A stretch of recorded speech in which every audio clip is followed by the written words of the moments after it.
Warahmatullahi wabarakatuh. Selamat pagi. Thank you for joining us.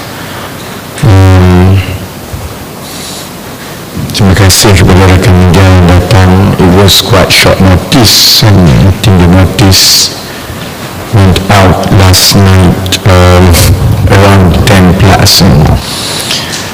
Jadi hari ini sekejap lah kita pun nak kena sembahyang solat Jumaat. Jadi saya hanya ada satu kenyataan, iaitu mengenai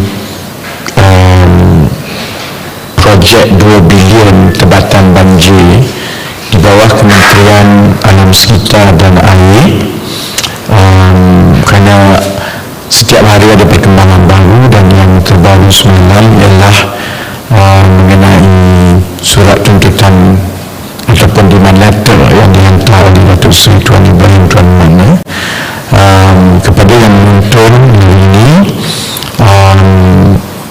Saya akan tunjukkan bukti bahawa projek itu telah pun diluluskan pada 2 bilion. Okey. Jadi pihak media ada kenyataan media, you can see the letter there, dan kepada yang menonton selepas ini saya akan buat naik surat kelulusan projek 2 bilion secara rundingan terus seperti yang saya telah sebut sebelum ini. Jadi I don't think we can show the letter on Facebook, but I'll put it on my Facebook and blog immediately after this. Jadi saya mulakan kepada pihak media untuk rujuk kepada kenyataan media. Kerajaan PAS UMNO Bersatu telah bersetuju melantik Mangku Bumi bagi projek tebatan banjir 2 bilion secara rundingan terus. Saya mengesahkan telah menerima satu surat tuntutan ataupun demand letter dari Datuk Seri Tuan Ibrahim Tuan Man berhubung kenyataan-kenyataan saya yang mendedahkan pelantikan Mangku Bumi Sedia Berhad dalam beberapa projek besar di bawah Kementerian Alam Sekitar dan Air ataupun KASA. Untuk makluman orang ramai, I think I was quite the news last night looking at the noise, the chattering on social media, because I think people don't really understand the legal process. A demand letter is not a court case yet. It's just basically a demand letter is a letter. Jadi untuk makluman orang ramai supaya perkara ini dapat difahamkan dalam perspektif yang betul, let me explain what a demand letter is kepada mereka yang menonton. Untuk makluman orang ramai, menghantar surat tuntutan ataupun demand letter bukanlah bermakna tindakan saman telah diambil. That's wrong. Secara umumnya, satu pihak menghantar surat tuntutan ke satu pihak yang lain untuk mendapatkan penjelasan dan memaklumkan hasrat pihak itu untuk mengambil tindakan undang-undang melalui saman sekiranya tuntutan-tuntutan yang disenaraikan di dalam surat tuntutan itu tidak dipenuhi.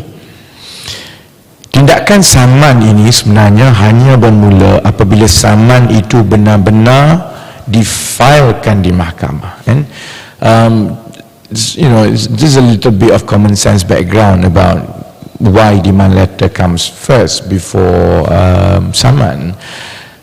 Kalau tidak ada demand letter, kalau terus pergi kepada saman, it will be a waste of court's time. Because there might be misunderstanding, there might be some issues that could be clarified before it goes to court. So people send demand letter. After that, it depends on how the respondent, so to speak, replies to demand letter. Sometimes it goes to court, more often than not it doesn't, and that's exactly my experience with demand letter. Pengalaman saya selama ini menunjukkan bahawa hanya separuh dari surat-surat tuntutan yang dihantar kepada saya berakhir dengan tindakan saman. Contoh-contohnya surat-surat tuntutan dari 1MDB tidak pernah berakhir dengan tindakan saman. For those who follow 1MDB case from 2011, more often than not, every time I bring up something, 1MDB will send a demand letter, so many demand letters, kan? Tapi on record, 1MDB never actually file against me in court, kan? So hopefully that puts perspective. Oleh itu, selepas peguam-peguam saya menjawab surat tuntutan dalam tempoh seminggu ini, my lawyers are managing it. They will respond to the demand letter within the stipulated time frame. Saya berharap Tuan Ibrahim, Tuan Man meneruskan niatnya untuk menyaman saya di mahkamah. Saya tidak mahu surat tuntutan yang dihantar semalam menjadi alat kempen semata-mata dalam tempoh berbaki kempen PRU 15, tetapi selepas itu ia tidak berakhir dengan saman di mahkamah. Because this is usually what politicians do lah. Bila ada sesuatu, dia susah nak jawab. Jadi dihantar demand letter dulu, dia kata, tengok saya dah saman. Tapi lepas tu dia tak saman pun, kan. Jadi dalam konteks kempen yang seminggu ini, saya faham bahawa secara politiknya tindakan yang masuk akal di pihak Tuan Ibrahim, Tuan Man ialah hantar demand letter dulu. Sebab selepas tempoh seminggu tu habis, pilihan raya pun dah habis. Jadi lepas itu, most probably dia tak saman pun. So that's why I want to make it clear kepada Tuan Ibrahim dan PAS, selepas saya jawab surat tuntutan itu dalam tempoh seminggu ini, saya mohon supaya mereka memfilekan saman di mahkamah, because I want this to go to court. Ada banyak sebab lah bagi mereka yang biasa dengan kes mahkamah seperti ini. Ada banyak proses di mahkamah yang membolehkan kita mendapatkan maklumat secara rasmi. Itu termasuklah contohnya discovery process yang membolehkan saya membongkar dan membawa lebih banyak lagi maklumat-maklumat rasmi. Dan dalam hal ini saya berminat mengenai projek-projek yang diberikan secara rundingan terus, dan juga projek-projek infrastruktur banjir yang besar, yang perbelanjaannya besar tetapi pengurusannya membawa risiko kewangan besar juga kepada kerajaan. Saya mahu ke mahkamah kerana saya ada bukti yang kukuh mengenai pendedahan saya ini. Sejak, so let's go back to the issue at hand. So let me refresh to the benefit of our media friends dan juga mereka yang menonton di luar. Sejak saya membawa isu ini ke pengetahuan umum pada hari Isnin yang lalu, reaksi tidak rasmi melalui ceramah dan komen dan juga kenyataan rasmi dari Tuan Ibrahim, Tuan Man cuba memberi gambaran-gambaran berikut. Pertama, bahawa isu yang saya bawa itu, iaitu projek tebatan banjir Sungai Langat Fasa 2, akan diberikan secara rundingan terus pada harga 2 bilion kepada Mangkubumi Semberhad. Gambaran daripada reaksi dan maklum balas Tuan Ibrahim, Tuan Man sebelum ini cuba memberi gambaran bahawa isu itu saya reka-reka dan adalah palsu. And it was bare denial, outrightly saying that I was lying and creating this to create a perception just to score points in this election. Kedua juga, bahawa kenyataan saya tentang proses untuk melantik Mangkubumi Sendirian Berhad secara rundingan terus telah dan sedang berlaku. I put it to the public and to him that the process has commenced and is progressing earnestly, that the government and his ministry is going to award Mangkubumi through a direct nego at 2 billion. Maklum balas beliau adalah perkara itu pun palsu. Benda itu tak betul, saya pandai-pandai buat. Dan penafian beliau memberi gambaran seolah-olah Tuan Ibrahim Tuan Man sebagai Menteri Kasar tidak tahu apa-apa mengenai keputusan untuk melantik Mangkubumi Sdn Bhd secara rundingan terus bagi sebuah projek yang sebegitu besar yang dikendalikan oleh kementerian beliau. Oleh itu, hari ini saya tampil menunjukkan bukti kukuh. I mean, it's to those here yang media, you've seen the letter is irrefutable. It is there. Dan saya harap pihak orang ramai juga boleh tengok di Facebook sebelum ini, sebarkan kepada seberapa ramai yang mungkin supaya rakyat Malaysia boleh tengok ini tindakan dia di hari-hari terakhir bila dia nak bubar parlimen.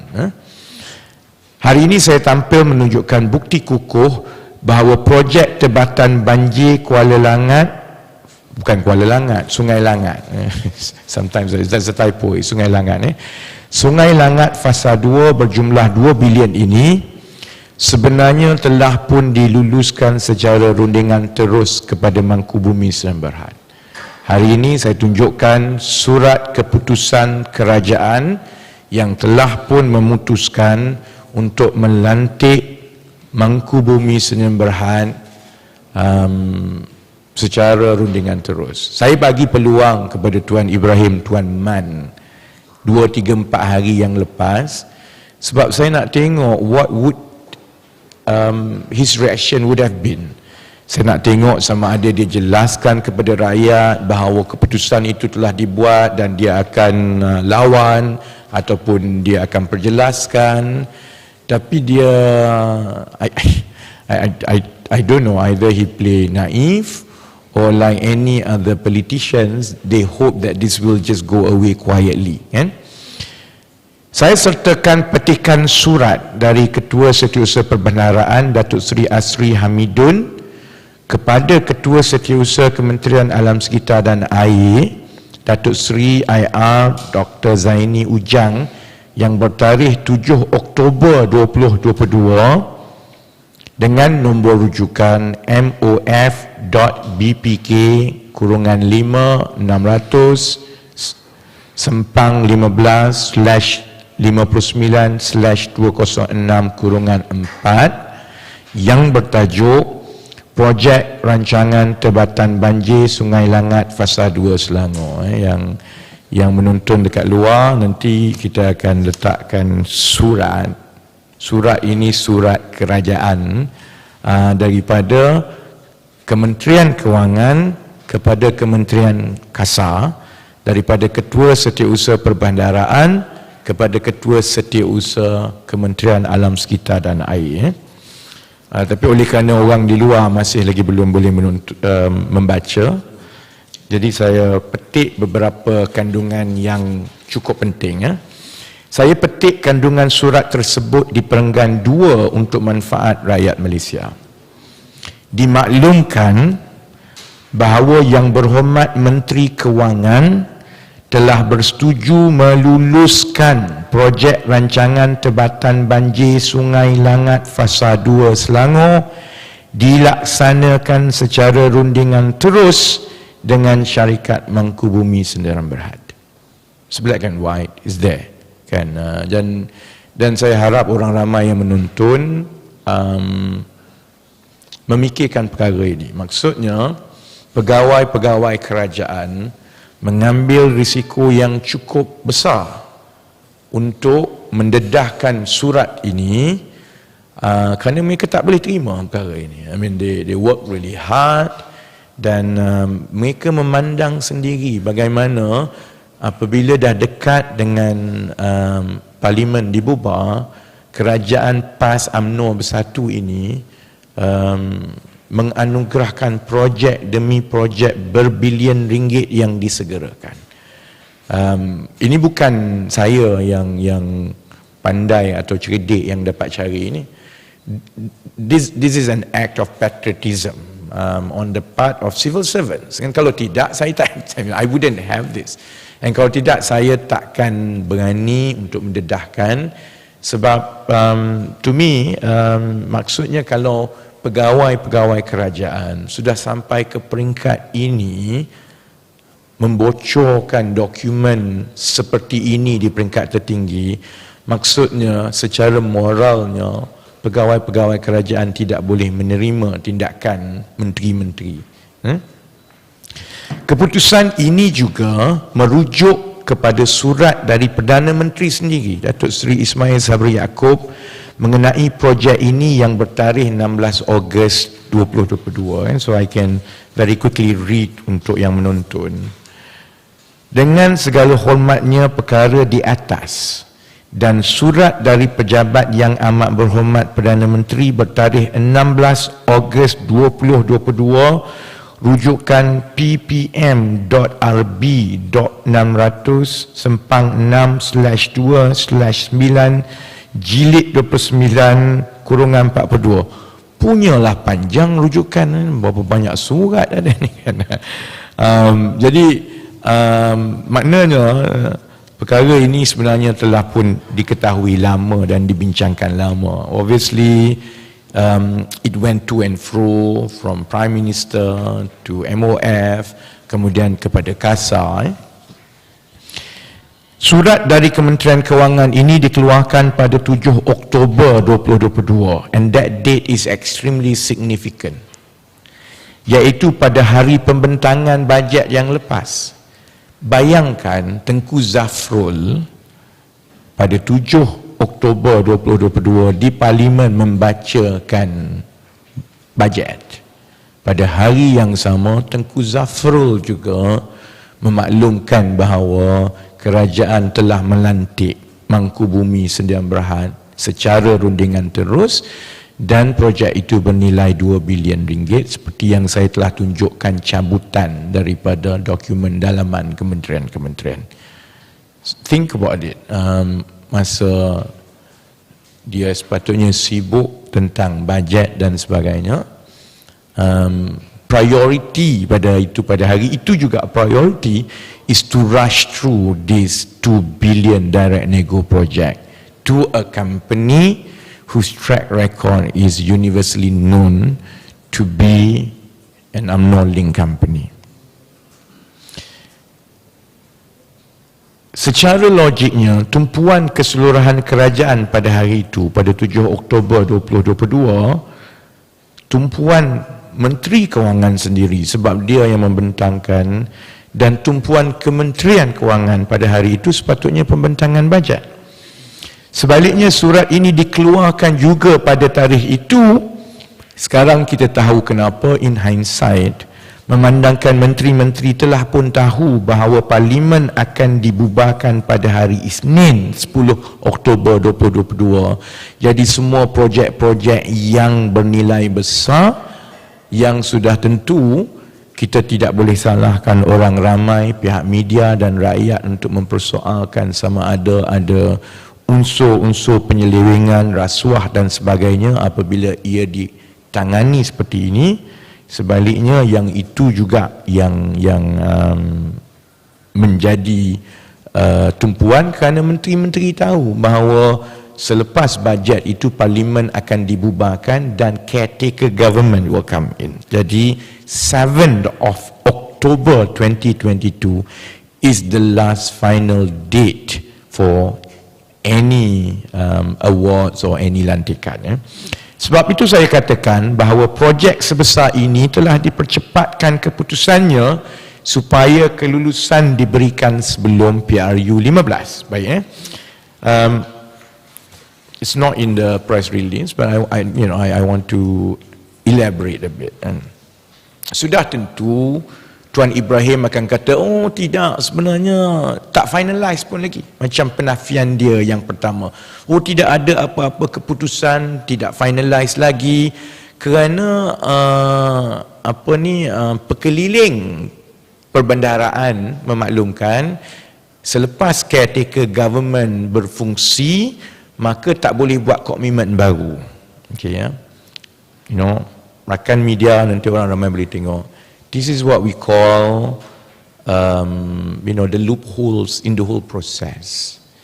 Pekeliling itu juga menyatakan bahawa sebarang keputusan yang telah dibuat sebelum caretaker government yang melibatkan hanya pelaksanaan, itu dibenarkan oleh caretaker government. Jadi dalam kes 2 bilion direct nego, direct award kepada Mangkubumi ini, as far as the government is concerned dan Kementerian Alam Sekitar and Air is concerned, keputusan telah dibuat dan komitmen 2 bilion direct nego itu telah dibuat, iaitu di hari terakhir sebelum parlimen dibubarkan. Jadi proses seterusnya is a fait accompli, which is just to issue a surat setuju terima daripada pihak KASA. It's not as if that, this is akan go through, bincang balik semua, go through evaluation. The decision has been made by the federal government, communicated officially in writing by Tengku Zafrul, Menteri Kewangan, that akan bagi secara rundangan terus. Jadi apabila dimaklumkan kepada Ketua Setiausaha Kementerian Alam Sekitar dan Air, it's just a procedure. It's a matter of procedure, sebab selepas itu kementerian, contohnya dalam tempoh seminggu lagi ni, kalau Kementerian Alam Sekitar dan Air nak keluarkan surat pun, they can skirt around this provision that the commitment was actually done before it was dissolved, kan. Jadi sebab itu saya faham kenapa pegawai-pegawai kerajaan marah. This is shoved, down their throat when they are against it.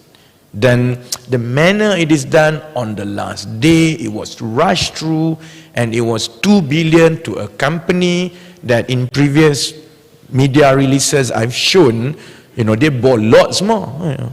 They have billions of projects, and the projects they work on were picked by laporan Ketua Audit Negara, and they have 2 petitions in court to wind up sebab tak bayar hutang and so on. Jadi I can empathize why pegawai-pegawai kerajaan got so riled up, because obviously the final stage is a formality of issuing a surat setuju terima sahaja, because the decision to award by direct nego has been done. Jadi saya nak juga jawab, sebab saya rasa Tuan Ibrahim akan jawab, saya tak tahu apa-apa. I'm innocent, I don't know this. Ini UMNO yang buat, ini Menteri Kewangan yang buat, I know nothing, kan. So let me share, because I asked exactly the same questions to the government officers who briefed me on this. I asked, is it possible that Menteri Tuan Ibrahim Tuan Man is so naive that he doesn't know a thing about this? Because I know penyokong dan pimpinan PAS lepas ini akan mengatakan, oh, surat itu ialah daripada KSP Perbendaraan kepada Ketua Setiausaha Kementerian. Tak ada pun nama Tuan Ibrahim, tak ada pun kat situ. So I asked that question. Lazimnya apabila keputusan sebesar ini yang melibatkan Kementerian Alam Sekitar dan Air telah diputuskan di peringkat Perdana Menteri dan Menteri Kewangan, walaupun surat pemakluman keputusan itu adalah Ketua Setiausaha Perbendaraan kepada Ketua Setiausaha KASA, sudah tentu KSU KASA telah pun memberi taklimat dan memaklumkan Menteri KASA sejurus selepas 7 Oktober. That's the normality. Obviously, the communication officially is between the mandarins, between the civil servants. Ministers don't actually write letters. It's the KSU to KSU, it's a KSP, but it's the duty, and it would have been done, that minister is kept abreast and would have been fully briefed, especially of something like this. Sebab itu, saya kecewa dengan reaksi Tuan Ibrahim Tuan Man dan kepimpinan PAS yang cuba memberi gambaran mereka tidak tahu apa-apa. Malah kempen PAS setakat ini contohnya telah bertumpu sepenuhnya kepada menyerang peribadi saya untuk mengalihkan perhatian bahawa logiknya Tuan Ibrahim Tuan Ibrahim Tuan Man sebenarnya tahu memang projek berjumlah 2 bilion ini telah pun diluluskan oleh kerajaan untuk tindakan selanjutnya di pihak beliau sebagai Menteri Kasar. I actually don't pay attention to whatever people say, personal attacks. I've over the last 11 years, given the nature of my public work, which is to expose corruption and everything, I've been so used to personal attacks left, right and center throughout the last 10 years. So, I'm expecting more fabricated stories about personal life, about everything that will come out. Everything will come out. I mean, in the case of, they've done it before, they've twisted stories, when I started on NFC dulu, for example, they attempted to paint a picture that I had an affair with male, female, everything. I've gone through everything. My every single step of my career was twisted. The fact that I left Petronas on my own accord, people created stories. So I don't give a damn about personal attack. I'm concerned because as a senior minister with one of the highest allocation of all the ministries and looking after one of the most, if not the most, portfolios in the government, which is climate change and also building infrastructures to manage flood. Basically, it's flood mitigation projects. The best that we've gotten from Tuan Ibrahim Tuan Man so far is that I don't know. And that's I think not only worrying, and I think we expect and demand more from him. Saya juga akan menumpukan perhatian kepada tanggungjawab Tengku Zafrul Tengku Abdul Aziz sebagai Menteri Kewangan yang meluluskan projek-projek rundingan terus seperti ini dalam sidang media yang akan datang. The irony is that we laugh at Zaid Hamidi's speech at MIC. Tok Mat, you're next. Tan Sri Vicky, you don't laugh. That's actually happening now. It's like, I think I've proven to show to the public that Tuan Ibrahim Tuan Man has a lot to answer based on how he had managed it so far. But I think the one who is most worried now is Tengku Zafrul, because he was the one who officially approved this. And I think if you go and talk to the ground, people will tell you a lot of things about how closely related UMNO and UMNO leadership and UMNO ministers with Mangkubumi.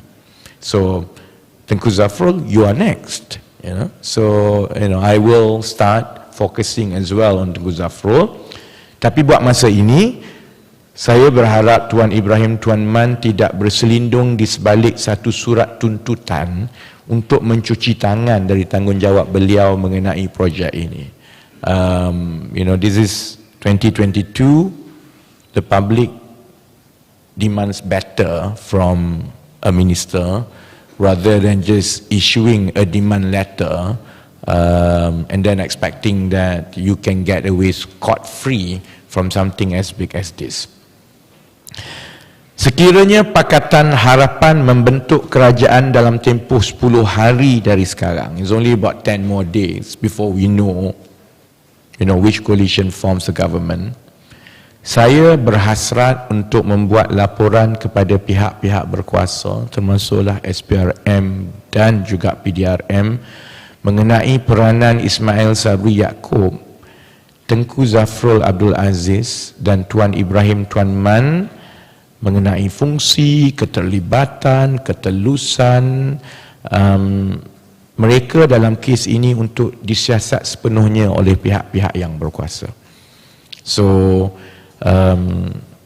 walaupun Tuan Ibrahim sebelum ini mencabar saya untuk membuat laporan SPRM, I said, I will not at this particular time. Minggu lepas, awal minggu ini, Kerana sebelum itu saya belum tunjukkan lagi surat ini. Now that I've shown, and I hope sane and patriotic Malaysians will see where I'm coming from, saya berharap supaya Tuan Ibrahim bersabar, kerana sudah tentu laporan SPRM akan dibuat sekiranya Pakatan Harapan membentuk kerajaan persekutuan dalam masa terdekat. Let's go through the election. The current SPRM chief obviously does not necessarily exude confidence from the public. After all, segala jenis laporan SPRM yang dibuat kebelakangan ini tidak ada tindakan. Kes kapal tak selesai. Malah yang dia nak siasat ialah pengisytiharan harta saya. That tells a lot. We've been going through scandals after scandals in the last 4 or 5 months. You hardly have much progress from them, but the moment ada laporan SPRM mengenai pengisytiharan harta saya, SPRM semalam dilaporkan telah membuka kertas siasatan. So I hope you understand, if you are in my shoes, I don't have much confidence. But I hope sekiranya kerajaan Pakatan Harapan menang, we can put everything, the house in order, then the process to get to the bottom of this. Because I don't know how many of similar cases have been going on for the last 4 or 5 months. How many direct nego projects worth billions been given month after month. So we don't actually know. We will only know if and hopefully and when Pakatan Harapan takes over, so that we can make a proper report to the authorities, and so that we can get to the bottom of this. Okay, ada soalan? Kalau boleh, perkenalkan daripada media mana, then you can ask the questions. And the mic. Ada soalan? YB Arfa from NST. So recently, I think it was last night, a leader from PAS said that PAS takkan declare their assets. Declare or didn't? Akan ataupun tidak akan? Tidak akan. Okay, so I was quite surprised. Tiba-tiba PAS nak declare assets. Okay, tidak akan. Okay, they would not. Okay, they will not. What do you have to say about this, especially after you reveal about Mangkubumi, this expose? Well, I can't speak on behalf of other politicians sebenarnya kan. Saya politician, ada pandangan masing-masing mengenai pengisytiharan aset. There's pros and cons. I've been quite radical in how I see things. As a person, I am quite radical. Pandangan saya begini kan.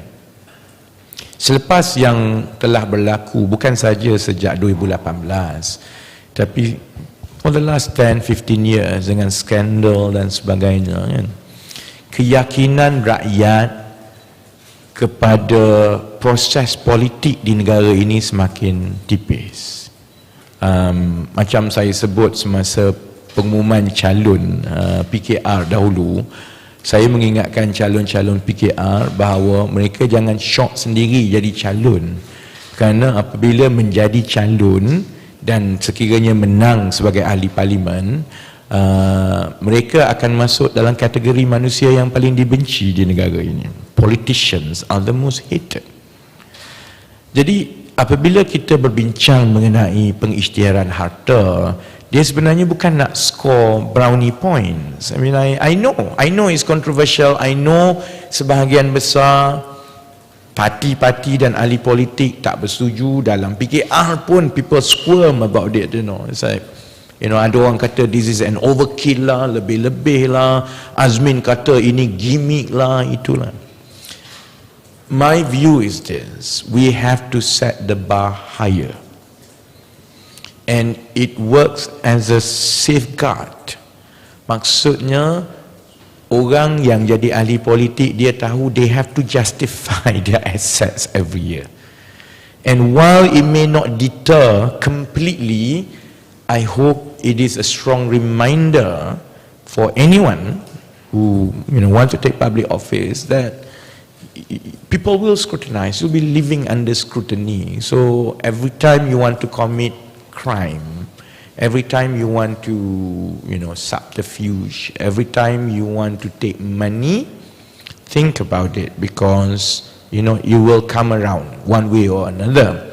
Tapi yang lebih penting juga ialah, ia sebahagian daripada proses berpanjangan, terutamanya kepada generasi yang muda, supaya mereka faham that the days where people get into politics to make money is over.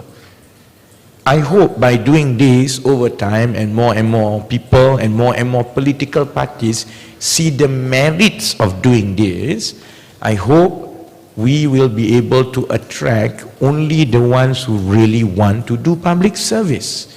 Because then the younger ones understand that if I don't want to live under public scrutiny, I shouldn't be a politician.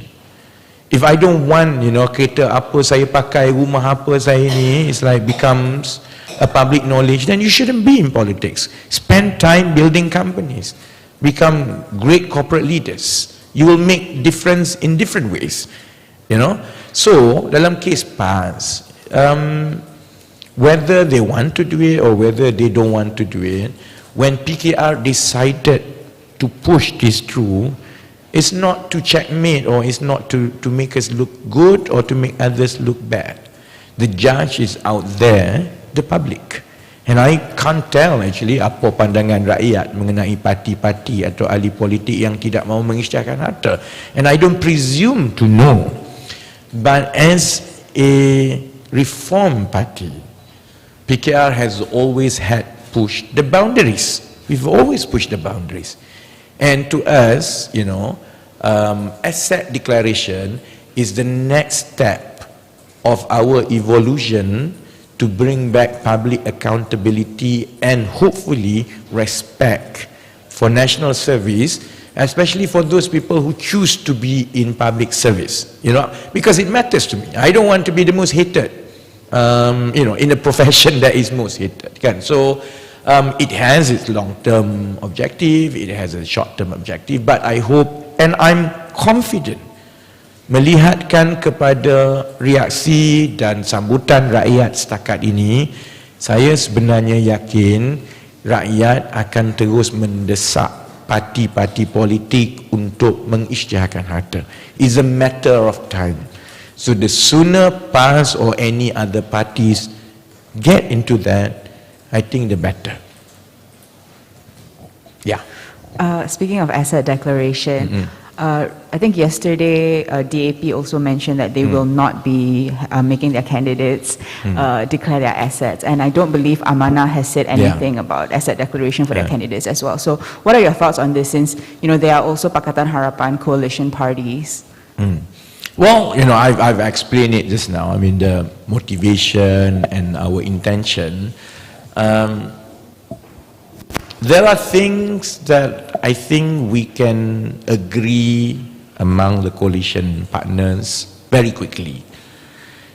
There are things which, to me, is a cultural process. It takes a bit more time, and we can't force it. We don't want to spend time arguing whether or not PA should adopt completely or should not adopt it. I think it's like it's the extra mile that PKR wants to do, and I respect DAPs or Amanas or even PAS or UMNOs that they don't want to declare. I think it's as I say, it's a process. I can understand how scary things are, because you look at my asset declaration. Some people say that, look, I mean, it doesn't bring any good. I mean, people. Your life is under scrutiny, everything, and then there will always be some goons who yang pergi buat laporan polis, SPRM, semua. So actually, I understand how daunting it is. So, and I respect the fact that maybe at PH we may not be able to get the consensus now at this moment. But I hope as we go along, as I say, political parties understand the aspiration as well as the demand by the public. And, political parties usually will adjust to be in tune with public's aspiration.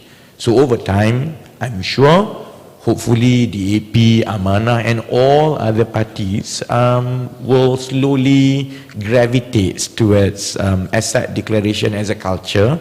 And to me, it's a matter of time.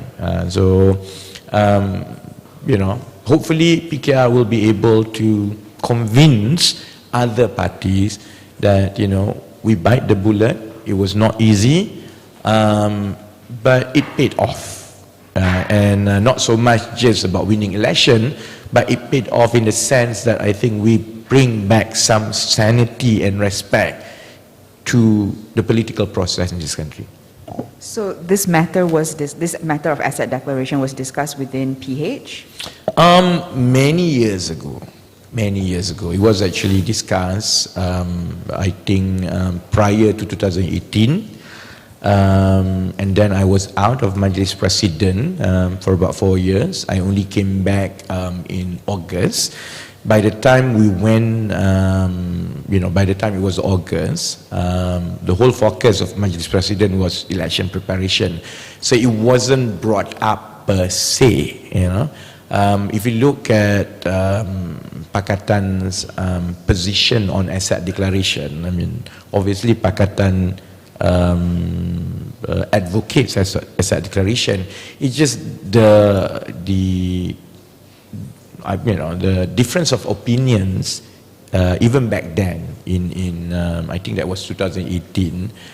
It was discussed thoroughly about asset declaration. The difference of opinion is more about when to declare. PKR takes a stand that we have to declare even before you menang.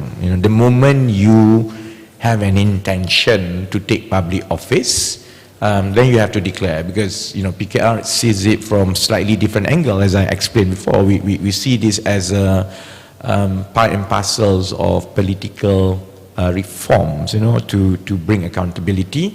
I think other parties in Pakatan then believe that there was no necessity for it, because what if you declare and then you tak menang, kan? So it's better to wait for you menang dulu.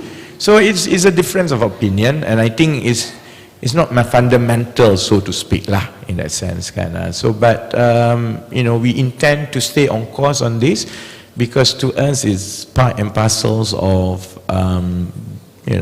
bringing back some respect to the political process and political parties in this country.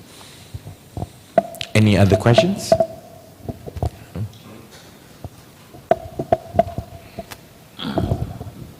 Hazwan dari Berita Harian. Tadi Cik Rafizi ada cakap pasal ada laporan SPRM yang dibuat oleh ada satu NGO semalam. Apa ni? Gabungan Jalinan Perpaduan Negara. Dia gesa SPRM siasat harta bernilai lebih 18 juta yang telah diisytiharkan oleh Cik Rafizi, sebab dia kata antaranya dana lebih 16 juta yang masuk ke dalam invok, sedangkan invok rugi 3 kali dan hanya untung 2 kali sejak ditubuhkan 2016. Minta komen. Saya gelak sebab last media conference soalan pasal ni saya dah berkali-kali tegakkan pasal share capital dan sebagainya. Dia sama macam ni. Saya rasa dia tak faham sebenarnya 16 juta, 18 juta itu adalah atas kertas. Duit saya 63,000 dalam bank. You see, sama juga if you go and see katakanlah Elon Musk, kan, kekayaan dia berapa ratus bilion bla bla bla bla, kan.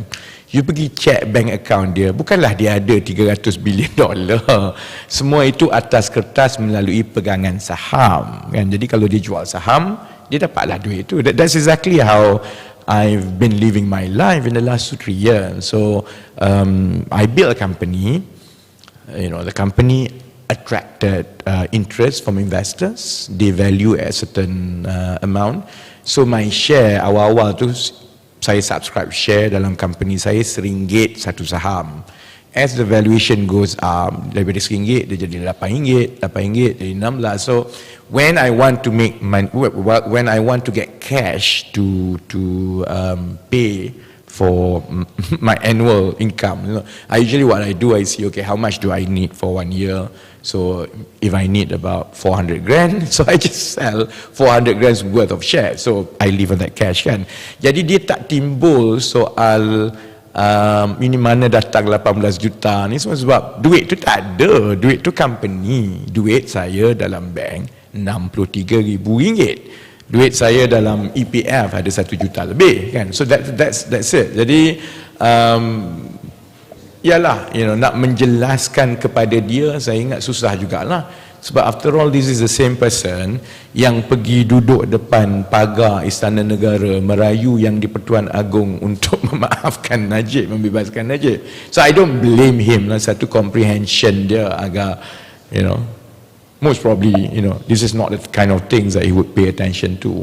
Secondly, ialah dia pun sudah tentu ini jadi mainan politik dan sebagainya. So I'm more than happy kalau SPRM nak datang siasat. Cuma buang masa SPRM lah. Sebab satu lagi, bila dia pergi buat laporan polis, laporan SPRM, saya rasa dia tak baca akta SPRM. Jadi sebenarnya benda ini membuang masa SPRM sebab kesalahan rasuah di bawah akta SPRM ini ialah melibatkan apabila ada seorang penjawat awam ataupun korporat yang memegang amanah bagi sesuatu organisasi, kemudian telah disalahgunakan amanah itu bagi tujuan mengkayakan diri dia dengan memberi sesuatu kepada pihak lain yang tak sepatutnya. See, so that's abuse of power kan. Itu konsep rasuah. Dan keseluruhan akta SPRM itu berdasarkan kepada perkara-perkara ini. Soal bila dia tak setuju sebab dia tak percaya saya kaya. Dia tak percaya kan. Dia kata mustahil lah, ada 16 juta sebenarnya. Satu, 16 juta tu tak ada, is paper. Secondly, macam mana pula saya nak disiasat rasuah sebab saya tak ada kena-mengena dengan orang, itu company saya, it's my company, it's my share. Dia tak melibatkan kontraktor ke, dia tak melibatkan kontrak kerajaan ke, dia tak melibatkan pegawai kerajaan.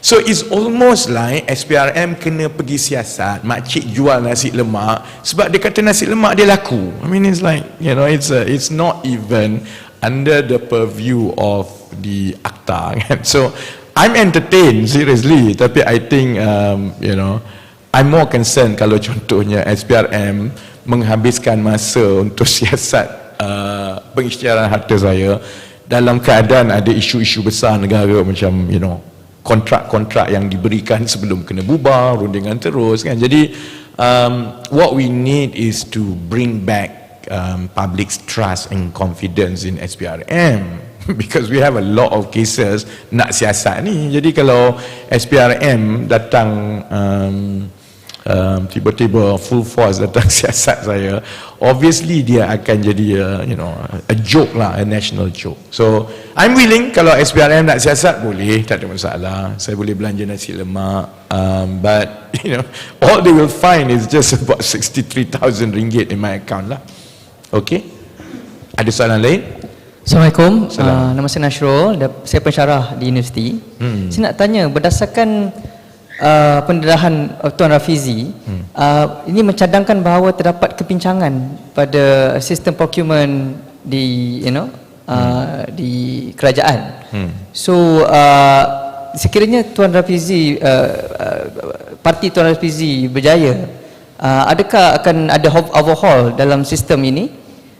Dan apakah tindakan kepada kebaikan yang akan diperolehi kepada pejabat awam hasil daripada pendedahan ini? You see, I never run the government procurement process. Saya tak pernah mengendalikan proses keseluruhan perolehan kerajaan. Saya tahu sedikit sebanyak mengenai pekeliling perbendaraan. Jadi I know more or less how the process works. Pengalaman saya ialah mengendalikan proses perolehan di peringkat swasta dahulu. Dan semasa macam kalau di Petronas contohnya kan, projek perolehannya pun besar-besar, 500 juta, 1 bilion, 2 bilion kan. Ini pandangan saya mengenai proses perolehan. Mereka atau pihak yang membangunkan prosedur kewangan dan perolehan telah pun meletakkan segala kawalan yang terbaik sebenarnya untuk memastikan mengurangkan risiko penyelewengan. So anyone who develops a procurement framework, be it in public sector or private sector, would have done it with the intention to make it as watertight as possible. Lagipun proses yang menilai keberkesanan proses perolehan itu berjalan setiap masa. Kalau di peringkat kerajaan, ketua audit negara akan audit tiap-tiap tahun. Dia bukan saja audit kepatuhan kepada proses, dia juga audit sama ada proses itu berkesan ataupun ketat dan sebagainya. And likewise, in private sector, perkara sama yang berlaku juga kerana tiap-tiap tahun statutory audit berlaku yang mana auditor akan semak test of control untuk melihat kawalan semua ni berlaku ke tidak, ataupun untuk memastikan bahawa apabila perniagaan itu bertukar, you create or introduce new controls to avoid fraudulent practices. Masalahnya, and this is also my experience and my view, no matter how watertight any procurement process is, it will not be effective when you have corrupt people managing it. Terutamanya orang-orang yang di atas yang diberikan tanggungjawab dan amanah mengikut limits of authority. Isu dia, dan pengalaman saya sebagai auditor dulu, I spent some years as auditor, pengalaman saya ialah it's not necessarily about whether or not the check and balances in the procurement process is adequate.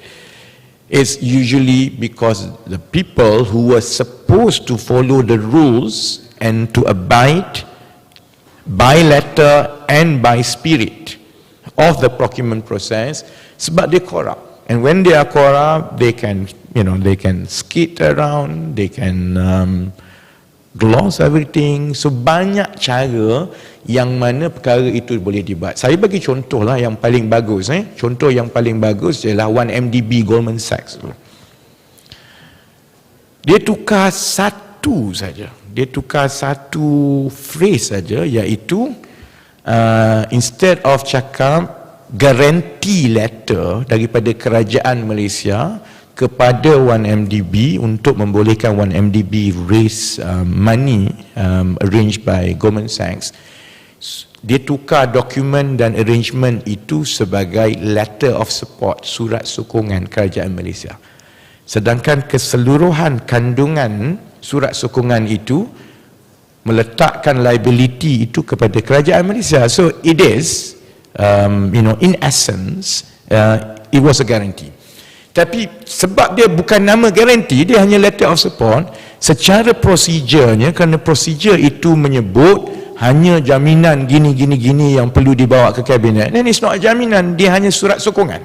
So it skidded the process kan. Jadi sebab itu dalam kebelakangan ini, kalau saya tumpukan lebih kepada soal peribadi orang yang kita nak pilih jadi pemimpin, I focus more on accountability, because no matter how good you put the process in place, kalau kita ada crooks and corrupt people, dia lagi cerdik tau how to basically get creative with all the process kan. Jadi dan itulah yang menyebabkan menyusahkan kaki tangan awam, kerana you put kaki tangan awam on the spot. They have moral dilemma, they know benda ni tak betul, tapi Kalau tak, dia orang jadi masalah. Mereka yang sepatutnya safeguard everything, itu yang Melayu kata harapkan pegar makan padi, you know. So I think that's the real issue. I wouldn't jump to conclusion too much, kata oh yang ni tak bagus, yang itu. I think, to be frank, we have competent frameworks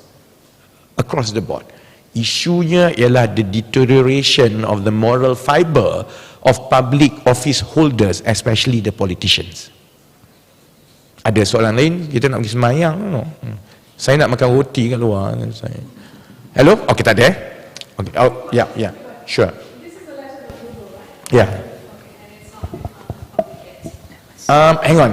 Letter of, okay, sebab itu di kalangan, you know, this whole procurement process, they have very specific names, kan? You know, there's always letter of intent, letter of award, and so on. Okay.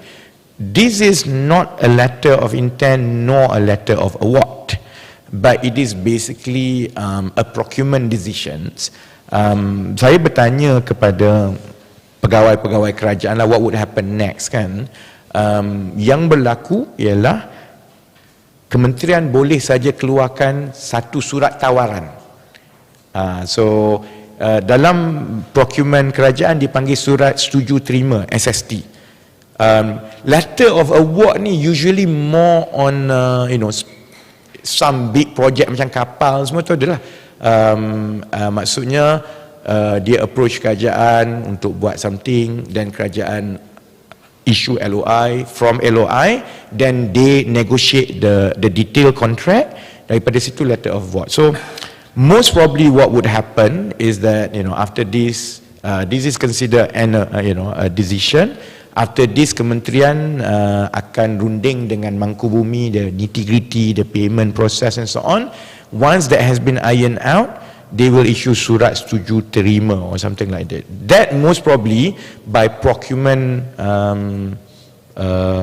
procedure, that will be considered as letter of award. So I'm hoping that this is reversed, that it doesn't go there.